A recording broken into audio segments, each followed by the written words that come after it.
I don't know. I don't have any excuses. It's dumb. Hey y'all, welcome to another episode of Did Wisdom Get Screwed on eBay? So here I am with another package that I ordered, one of those, another impulse thing. I was up late at night. If you can tell, I kind of got a cold today. And feeling a little bit under the weather. So maybe this will cheer me up. Maybe this will be pretty good. Again, I get online and I do these research, and there's certain things I'm looking for, certain kind of old pans. And this one came up. Well, it's like a falling knife, has no handle. All right, let's see what we got here. Is it packed well?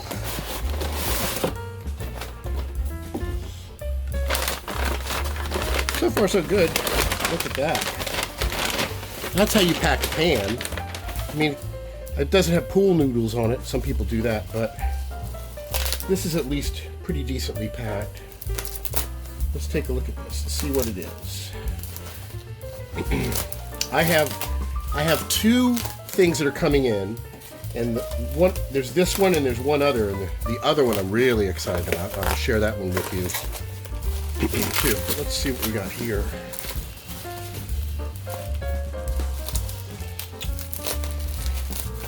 I'll sometimes go for things off eBay, usually when they haven't been restored. So I'm taking a bit of a chance to see what kind of condition they're in. Sometimes you can get them a little bit cheaper. So, as you can see, what we have here is a skillet. And it's a number 8. Look at that. Looks pretty good. Looks pretty good. You're wondering, what is it? What is it? What is it? Right? Turn it over. Look at that. It's a number 8 slant logo Griswold. I only have smaller Griswold, so this will be the biggest Griswold that I have. And it's in much better condition than it looked in the pictures. Oh yeah. Let's see how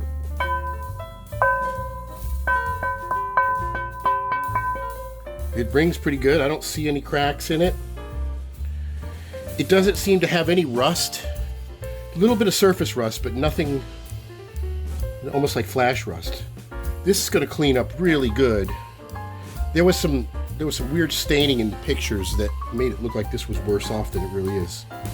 That's in great condition. I don't remember what I paid. Maybe I'll put it up on the screen. But look at that. Griswold number 8 slant logo. I think this is from the 30s. I'm gonna do some graphics on that. So I'm gonna get this one cleaned up. We're gonna see what this looks like, but I like it. I like it.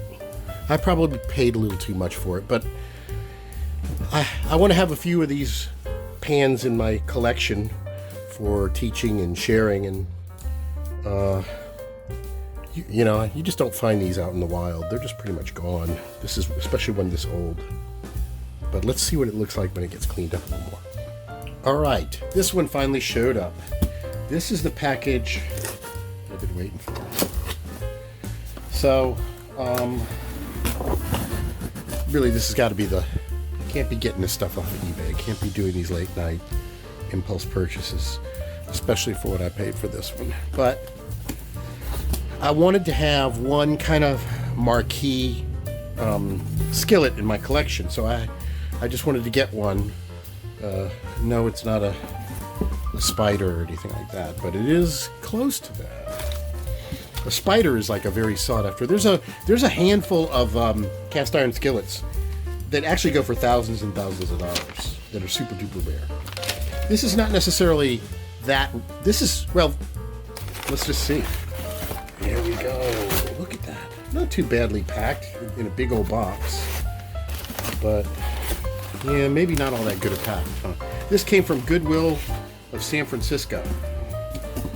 And let's take a look at it. It does look like a crack, but it's not a crack. It's just a blemish. So, what is it, huh? What is it?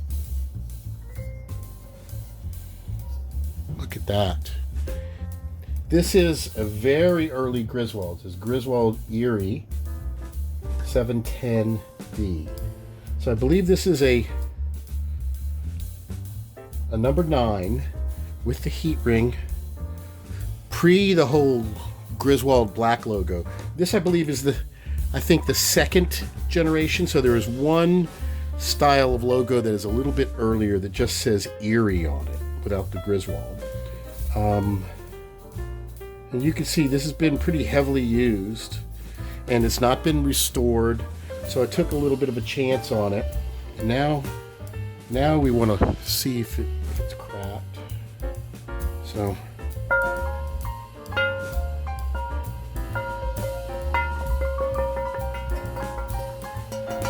given how much crud is on it, that's a good sign. I don't see any cracks. Usually if there's a crack on the pan, it's going to be around where the handle is. It's usually like around here, and sometimes around the pour spouts.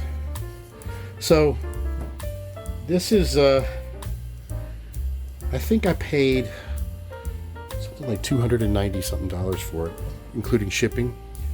That's quite a high price for a freaking frying pan, but you know, there's a lot of other stupid stuff people can spend their money on, and I don't know. I don't have any excuses. It's dumb. There it is. I wanted to get one of these. This is from the very early 1900s, and I would argue it's kind of the pinnacle of just classic vintage handmade cast iron. Is it round? Is that just a dingy thing? It all looks good to me. Look at the seasoning on that. I almost hate to strip the seasoning off. It's 120 years of seasoning on here. But, wow. So this is going to go in the E-tank, and I'm very anxious to see what it's going to look at. Now, no more eBay. No more eBay. This is it. I promise. This is it. The chances of finding something like this in the wild is probably pretty slim. Of course, that doesn't stop people from posting on Facebook that they found something like this and they paid $10 for it, but I think the odds are pretty slim. So let's see what this looks like cleaned up. All right, here is our Erie pan out of the E-tank, and I've been scrubbing on it a whole bunch, and I've got it to clean up quite a bit. It really is a beautiful pan. There's a little bit of reddish kind of burn marks there that I think really probably won't be a problem. I'm pretty sure. I know some people say you can't get the seasoning to stick to that. I haven't had that problem. Pan looks really good. It sits flat. You can see there's still some gook on it, and I scrubbed it quite a bit, so I think I'm going to put this in the lye tank for a little bit just to save myself too much trouble scrubbing. But it's coming along really nicely, and it's a beautiful pan. I don't see any cracks or any faults in it. It really is nice. So this should clean up really nice. I'm just going to hopefully let the sodium hydroxide do its work on this so I don't have to do it. It sat for a little bit overnight in the lye tank, and I was able to get most of the stuff out of it.